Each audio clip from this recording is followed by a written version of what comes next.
Hello guys, তোমরা এই পোস্টারটা কিসের ভাবছো? এই পোস্টারটা হলো জয় শ্রীরামের পোস্টার।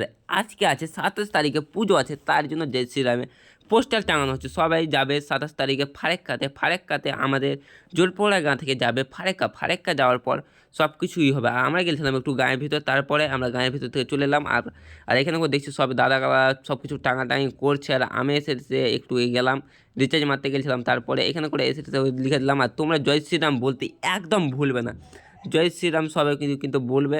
আর এখানে করে 27 তারিখে কিন্তু পুজোটাও আছে, তোমরা কিন্তু যেতে ভুলবে না। ফারেক্কাতে কিন্তু সব কিছু ঘোরানো হবে, গান্ধীঘাট টান্ধীঘাট যত কিছু আছে সব কিছু।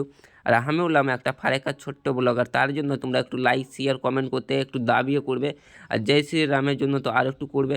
আর এখানে করে তোমরা দেখতে পাচ্ছ পোস্টারটা কিন্তু একটু তোমরা ভালোভাবে লক্ষ্য করে দেখে দাও, কয় তারিখে কী লেখানো আছে আর কোনখানে যাওয়ানো হবে। কিন্তু আমাদের গাঁ থেকে একটা ডিজে যাবে, ঠিক আছে? ডিজের সাথে সাথে তোমরা কিন্তু যেতে পারবে। তোমরা যদি জেলে গেলে অনেকটা ভালো হবে, তোমাদের দেখতে পাবে তোমরা। আর এখানে করে কিন্তু আমি যেতে লাগলাম বাড়িতে, আর কিছু কিছু দরকার ছিল বাড়িতে, তার জন্য যেতে লাগলাম। আর কি করবো, বাড়ি যেতে ফের এবার বসে থাকবো, তারপরে ভিডিও আপলোড করবো, সব কিছু এডিট ফেডিট করবো। অনেকটা খাটনি হয়, তোমরা একটু সাপোর্ট করো, তারপরে তো আমরা একটু অন্য জায়গায় যেতে পারবো। যদি ভালো লাগে থাকে লাইক সাবস্ক্রাইব করে দেবেন। আজকের জন্য টাটা, বাই বাই।